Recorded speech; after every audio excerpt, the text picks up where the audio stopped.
everyone, welcome back to my channel. मैं हूँ CA Sonal Agarwal and this video is going to be about ICI campus placement program. So first of all, heartiest congratulations to those who have become CA and this is a very big achievement and a very proud moment for all of you. So the next step after becoming CA is finding job. So अगर आप लोग ICI campus placement program में participate करने वाले हो then you can continue watching this video. So the eligibility criteria for the upcoming ICI campus placement program which is going to commence from 21st September 2021 is that you should clear your CA in the most recent attempt and your articleship should get complete by 31st October 2021. So ICI campus placement program is divided into two parts. First is big center and the other one is small center. So firstly big center के interviews schedule होते हैं and इसमें participate करने के लिए you need to fill a preliminary registration form जिसमें आप अपना password generate करते हो and after that you can log in with your roll number and the password you have generated.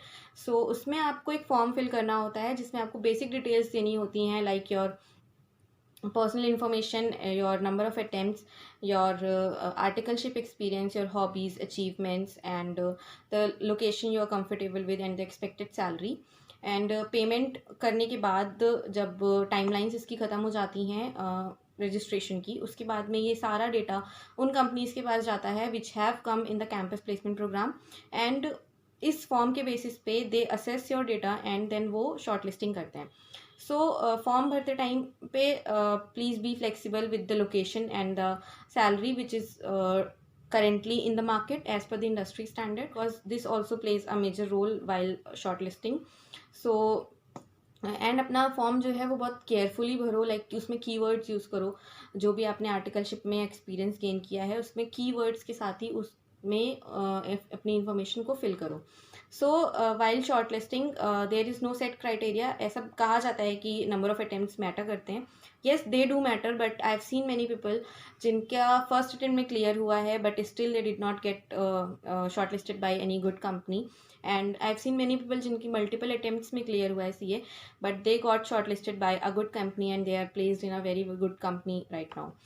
So don't lose hope, just fill your form very wisely. So firstly big centres के interviews conduct होते हैं. Big centre की list आपको मिल जाएगी easily. मैं पूरी list अभी नहीं बताऊंगी कि कौन कौन से सेंटर्स बिग सेंटर हैं. So let's not get into that. फिर उसमें 2 राउंड ऑफ शॉर्ट लिस्टिंग होती है. फर्स्ट राउंड की शॉर्ट लिस्टिंग में आपको जब शॉर्ट लिस्टिंग की डेट होती है उसमें आपको दिखना शुरू हो जाएगा कि कौन कौन सी कंपनीज़ ने आपको शॉर्ट लिस्ट किया है. एंड वो जो कंपनी ने शॉर्ट लिस्ट किया है उसमें एक आई बटन होता है जिसमें आपको और ज़्यादा डिटेल इन्फॉर्मेशन मिल जाती है about the CTC they are offering. उसमें भी आपको फिक्स्ड एंड वेरिएबल पोर्शन पता चल जाएगा. Fixed portion is the amount of the salary जो आपको हर मंथ में इन हैंड सैलरी आपको मिलेगी. एंड जो वेरिएबल पोर्शन होता है वो आपको at the end of the year मिलती है अगर आप उस कंपनी में रहते हो तो. एंड इसके बाद में आपको उसमें आपकी प्रोफाइल के बारे में, कंपनी की डिटेल्स के बारे में एंड लोकेशन और नंबर ऑफ वैकेंसीज के बारे में भी पता चल जाता है. सो ICI के कैंपस प्लेसमेंट में you can only give consent to 4 companies at big center and the 4 companies at small center.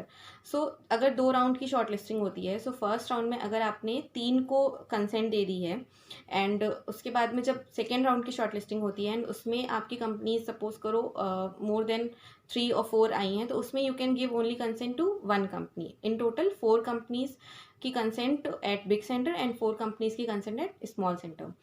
So try not to wait for the second shortlisting round. अगर आपके पास more than 4 companies आई हैं तो उसी में से आपको जो भी सुटेबल लग रही है location and number of vacancies and profile देख के आप फर्स्ट राउंड में ही 4 कंपनीज की consent they low and appear for the interview. Consent की भी एक डेट होती है ICI जो फिक्स करता है कि इस डेट तक ही आप कंसेंट दे सकते हो. उसके बाद कंसेंट दे दी जिस कंपनी को, आप विड्रॉ नहीं कर सकते उस कंसेंट को. ये फिर आपके पास कंपनीज़ की तरफ से कुछ इन्फॉर्मेशन आती है अगर उन्हें कोई गूगल फॉर्म भरवाना है आपकी और डिटेल्स जानने के लिए, या फिर अगर उनको प्री प्लेसमेंट टॉक करनी है तो उसका आपके पास एक लिंक आ जाएगा.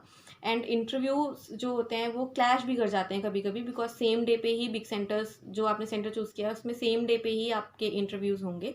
तो उसके लिए आप प्लीज़ वरी मत करना, आप वहाँ के कोऑर्डिनेटर से बात कर लेना, वो आपका रीशेड्यूल कर देगा टाइमिंग को. सो फिर उसके बाद में उसमें ICI जो है वो इंटरव्यू की डेट के पहले एक रोस्टर रिलीज़ करता है जिसमें आपका नाम आना ज़रूरी है। अगर आपका उसमें नाम नहीं होता है तो इसका मतलब आप इंटरव्यू के लिए अपीयर नहीं हो सकते हो फिर, बिकॉज उसमें आपका स्लॉट लिखा होता है कि आपके नाम के आगे जो टाइम होगा उसी टाइम पे आपका इंटरव्यू शेड्यूल हुआ है। उसके बाद में इंटरव्यू कंडक्ट होता है। सिंस अभी कोविड चल रहा है तो आपके वर्चुअल इंटरव्यूज़ होंगे, एंड आपकी उसमें ये भी इन्फॉर्मेशन होती है कि आपका PI होगा कि GD होगा। बट कभी कभी कंपनीज जब नंबर ऑफ शॉर्टलिस्टिंग ज़्यादा हो जाती है वैकेंसीज के अकॉर्डिंग, तो रैंडम GD भी कंडक्ट करवा सकते हैं या फिर वो रिटन टेस्ट भी कंडक्ट करवा सकते हैं। उसके बाद में आपको इंटरव्यू देना होता है, एंड इंटरव्यू के बाद आपका रिजल्ट सेम डे और नेक्स्ट डे तक आपका अपीयर हो जाता है साइट के ही ऊपर, एंड उसमें फिर आपको अपनी डिक्लेरेशन देनी होती है। ये डिक्लेरेशन आपको अगर आपने दे दी है तो you cannot appear for other interviews in the second round of shortlisting और at the small centre. And अगर आप उसके बाद में ऑफ कैंपस आपको जॉब मिल जाती है या फिर आपको वो जॉब नहीं करनी है एंड आप वो डिक्लेरेशन विदड्रॉ करना चाहते हो, आपको 5000 रुपीज़ की पेनल्टी पे करनी होती है to the ICAI। So that's all about the ICAI campus placement. And centres choose करने के टाइम पे you can check the past trend कि कहाँ पे कितनी कंपनीज आती हैं, and you can check the past placement percentage कि कहाँ पे कितने लोग प्लेस्ड होते हैं, परसेंटेज किसका कहाँ पे ज़्यादा है। ये इस तरीके से आप देख के यू कैन चूज़ कि कहाँ पे कौन सी कंपनीज आ रही हैं एंड आपका मन कहाँ पे बन रहा है, सेंटर उसी के अकॉर्डिंग ही चूज़ कर सकते हो। एंड ऐसा नहीं होता है कि अगर कोई कंपनी दिल्ली में आ रही है तो आपकी जो प्लेसमेंट होगी वो दिल्ली में ही होगी। आपकी प्लेसमेंट जहाँ पे वैकेंसी होगी कंपनी की, आपकी प्लेसमेंट वहाँ पे होगी। So the tips regarding the ICAI campus placement is that वहाँ पे सिर्फ सिंगल राउंड होता है, उसी में आपका HR राउंड टेक्निकल राउंड दोनों राउंड्स होंगे। So just be confident and read everyone जो भी वहाँ पे आपके पैनल में होंगे, एंड स्माइल के साथ बैठो, कॉन्फिडेंट होके बैठो, फॉर्मल ड्रेस पहन के बैठो, एंड अपना जो पॉस्चर है वो एकदम अपराइट पॉस्चर में बैठो, and just learn your CV by heart. Because सबसे पहला क्वेश्चन जो उनका होगा वो यही होगा कि इंट्रोड्यूस योर सेल्फ और ladies walk through your CV। सो आपको अपनी CV बाय हार्ट याद होनी चाहिए, बिकॉज जब आप उसमें कॉन्फिडेंस शो करोगे सो वहीं पे आपका फर्स्ट इंप्रेशन जो होगा वो वहीं पे जाएगा। And try to maintain the eye contact, because इससे पता चलता है कि आप कितना ऑनेस्टी के साथ अपना इंटरव्यू अटेंड कर रहे हो एंड आप कितने कॉन्फिडेंट हो अपने वर्क एक्सपीरियंस को लेके एंड खुद को लेके। So that gives a very good impression on the interviewer. And PI में being a fresher they don't expect very much कि आपको बहुत कुछ आता होगा। उनके क्वेश्चंस नॉर्मली होते हैं, फर्स्टली आपका जो CV है वो क्वेश्चंस उसी में से पिक करते हैं। सो जो आपने अपनी CV में लिखा है, be prepared with the CV। अगर आपने कोई भी उसमें वर्क मेंशन किया है तो आपको सबकी नॉलेज होनी चाहिए कि आपने वो काम कैसे किया है। फॉर एग्जांपल अगर आपने उसमें लिखा है कि आपने स्टैट ऑडिट किया है, स्टैट ऑडिट की आपकी फुल नॉलेज होनी चाहिए कि आपने स्टैट ऑडिट स्टार्ट कहाँ से किया था, एंड क्या किया, एंड कहाँ पे किया, आपने कोई भी बैलेंस शीट आइटम्स कैसे चेक किए, उसका पूरा एक प्रोसेस आपके पास अच्छे से पता होना चाहिए आपको। बिकॉज वो लोग क्वेश्चंस उसी में से पूछते हैं या फिर जो आप बोलोगे उनके सामने वो उनमें से पूछेंगे। सो questions can be like how did you conduct the stat audit and how did you conduct the stock audit, या फिर recent amendments पूछ सकते हैं regarding the schedule 3 कारो, and जो भी आपके Ind AS में amendments आए हैं उसमें, या टैक्स में TDS में जो amendments आए हैं उसके बारे में वो पूछ सकते हैं। एंड दूसरी चीज़ जो आपको PI के लिए प्रिपरेशन करते टाइम देखनी है वो ये है कि आपने जो कंपनी को कंसेंट दी है उसमें आपको जो शॉर्टलिस्ट किया गया है वो किस प्रोफाइल के लिए किया गया है। सो अगर आपको शॉर्टलिस्ट स्टैट ऑडिट के लिए किया गया है तो अकॉर्डिंगली आपने जो अपनी CV में लिख रखा है स्टैट ऑडिट किया है वो बहुत अच्छे से प्रिपेयर करो। अगर इंटरनल ऑडिट की प्रोफाइल के लिए चूज़ किया गया है तो फिर आप इंटरनल ऑडिट के बारे में पूरा अच्छे से एक नॉलेज रखो कि इंटरनल ऑडिट कैसे होता है एंड किस किस कंपनी का कैसे इंटरनल ऑडिट होता है, क्या क्या इंटरनल कंट्रोल्स कहाँ पे लगा सकते हो आप, बिकॉज वो कुछ भी ऐसा पूछ सकते हैं आपसे। एंड इन PI में और कैसे क्वेश्चंस होते हैं कि Ind AS से रिलेटेड क्वेश्चंस होते हैं। सो अच्छे से आप अपना Ind AS रिवाइज कर लो, या फिर वो पूछ सकते हैं कि आपका फेवरेट सब्जेक्ट क्या है। सो अगर आप बोलते हो कि आपका फेवरेट सब्जेक्ट टैक्सेशन है, सो फिर वो आपको टैक्सेशन में से क्वेश्चंस पूछ सकते हैं। सो उसके लिए भी आप प्रिपेयर हो, या फिर आपको वो फेवरेट Ind AS पूछ सकते हैं कि आपको जो Ind AS बहुत अच्छे से आता हो आप उसके बारे में बताओ। सो प्रिपेयर कर लेना एक Ind AS जो आपको बहुत अच्छे से आता हो उसके बारे में वो पूछ सकते हैं। या फिर जो नया फॉर्मेट है बैलेंस शीट का, वो फॉर्मेट में कहाँ पे कौन सा आइटम जाता है। फिर रेशियोज़ पूछ सकते हैं, सो रेशियोज़ अच्छे से प्रिपेयर कर लेना। जो टेक्निकल राउंड होता है वो बेसिकली आपकी सीवी में जो आपने अपना एक्सपीरियंस मेंशन किया है उसके ही बेसिस पे होता है, या फिर जो आप उनको बता रहे हो वो उसमें से ही क्वेश्चंस पिक कर लेते हैं। एंड इसमें टेक्निकल राउंड के अलावा जो एचआर राउंड होता है उसमें वो क्वेश्चंस पूछ सकते हैं कि like what are your strengths, what are your weakness, आपकी क्या अचीवमेंट रही आपके आर्टिकलशिप के पीरियड में, आपने क्यों सीए चूज़ किया, और आपको आप क्यों जॉब में आना चाहते हो, प्रैक्टिस में क्यों नहीं आना चाहते, या फिर आप रेडी हो रिलोकेट करने के लिए, आपकी लीडरशिप स्किल्स क्या क्या हैं। फिर वो कुछ आपको केस स्टडी दे सकते हैं कि अगर ऐसी सिचुएशन होती है तो उसमें आप कैसे अपनी लीडरशिप स्किल्स को शो करोगे, या फिर टीम को मैनेज करोगे, टाइम मैनेज करोगे, उसके बारे में।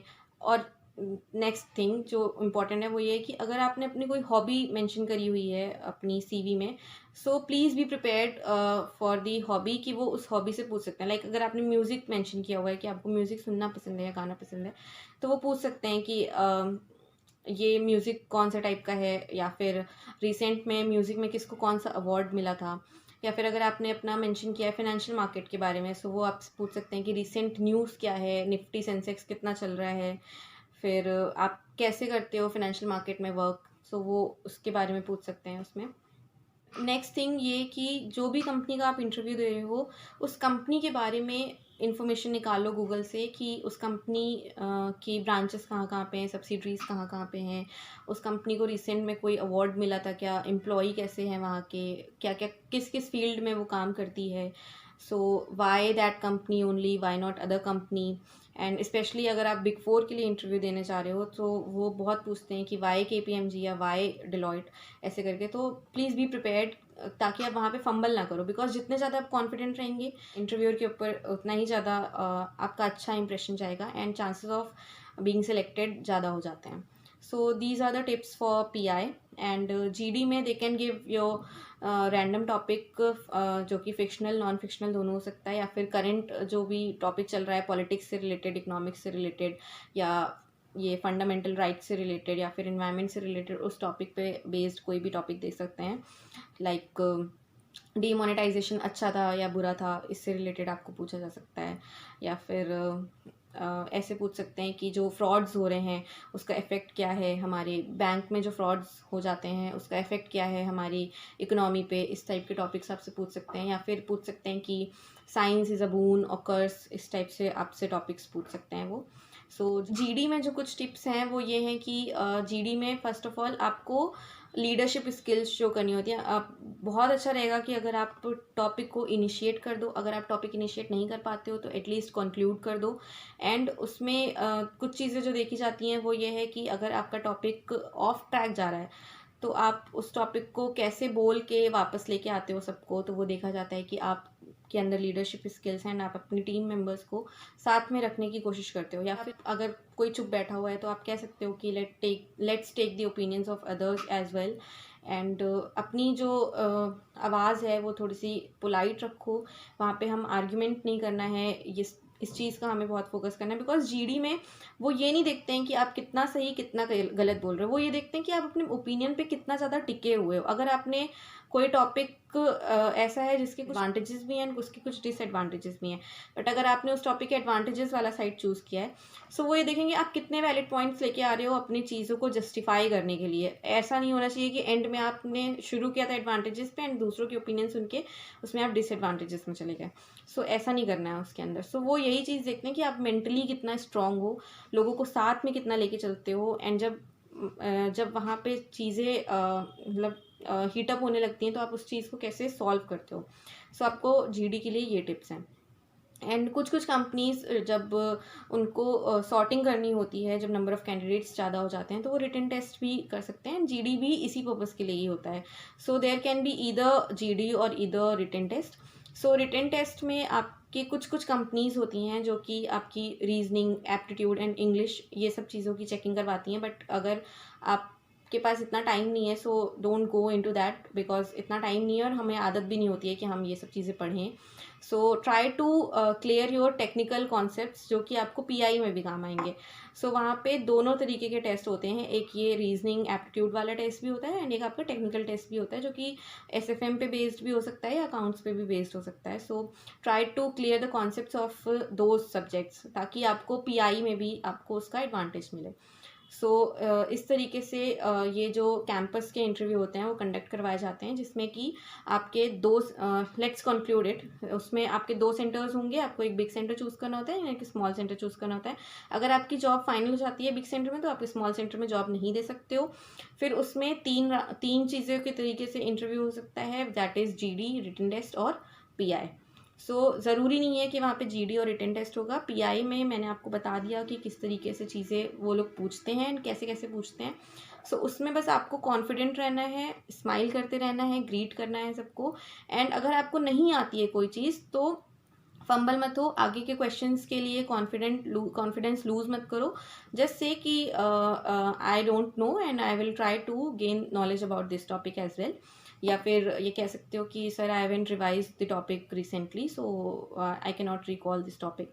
ऐसे करके आप बोल सकते हो. That is very normal because ऐसा पॉसिबल नहीं है कि आप 10 के 10 क्वेश्चन आंसर कर सको. So just be confident and chill होके रहो. कुछ बहुत ज़्यादा हवा मत बनाओ उसको कि ऐसे ऐसे होता है. Just be you and just be honest with your interview and your interviewer. So बाकी सब छोड़ दो भगवान पे, सब अच्छा ही होता है एंड अच्छे से जॉब लग जाएगी सबकी. All the best for your interview and bye. Thanks for watching.